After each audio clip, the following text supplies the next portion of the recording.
మా జనాభా తెలంగాణ రాష్ట్రంలో 35 లక్షల మంది ఉన్నారు. గత ప్రభుత్వం 2014లో అప్పుడు చేసినటువంటి సర్వేలో 14 లక్షల మందిని చూపించడం జరిగింది. అది కాదు, మేము 35 లక్షల మంది జనాభా ఉన్నాము, మాకు కూడా సరైన వాటా కావాలి. ఈ విభజన వల్ల రాజ్యాంగ విరుద్ధమైనటువంటి విభజన వల్ల చాలా నష్టపోతారు.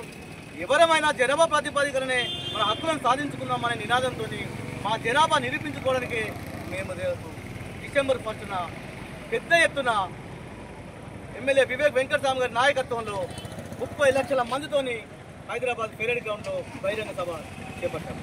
దానికి మాలలు, మన జిల్లాలో ఉన్నటువంటి మాల సోదరులు ఈ యొక్క సభకు అధిక సంఖ్యలో విచ్చేసి మన సత్తా చాటి మన జనాభాను ఎంత ఉందో నిరూపించుకోవాలి, మన వాటా మన హక్కుల కోసం పోరాటాలు చేయాలనే ఈ యొక్క నినాదంతో మేము బలప్రదర్శన చేయబోతున్నాం. కాబట్టి దయచేసి జిల్లాలో ఉన్నటువంటి మాల సోదరులు, మాల ఉపకులాలు అధిక సంఖ్యలో పాల్గొనాలని మేము ఈ రామకృష్ణపురం పట్టణ కేతనపల్లి మున్సిపాలిటీ నుండి మేము వేడుకుంటా ఉన్నాం.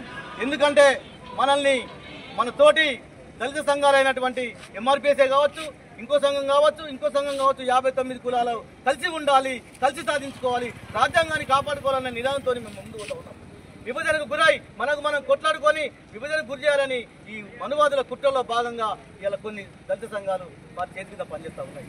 మా మాల ఎవరికి వ్యతిరేకం కాదు, మేము ఎవరిని ఉద్దేశించి కించపరిచే విధానాలు మేము చేస్తలేము. అందరం కలిసి ఉందాం, మన రాజ్యాంగపరంగా హక్కులను సాధిస్తాం, మన రాజ్యాధికారం దిశగా పైకి వెళ్దాం, మనం ఆర్థికంగా విద్యాపరంగా అన్నింటిలో ముందుండాలనే అంశం మీదనే మేము మా ఉద్యమాన్ని కొనసాగిస్తూ ఉన్నాం.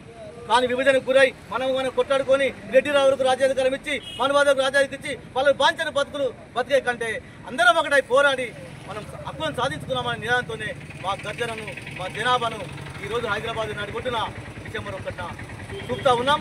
దానికి ఇక్కడ ఉన్నటువంటి మాల ఉపకులాలు, ఈ రాజ్యాంగాన్ని, అంబేద్కరిజం అంతా కూడా మాలలు కూడా అధిక సంఖ్యలో పాల్గొని ఆ యొక్క బహిరంగ సభను విజయవంతం చేయాలని కూడా మాల మానాడు చేసి మంచాల తండ్రి నుండి మేము విజ్ఞప్తి చేస్తా ఉన్నాం. జై భీమ్, జై మాల.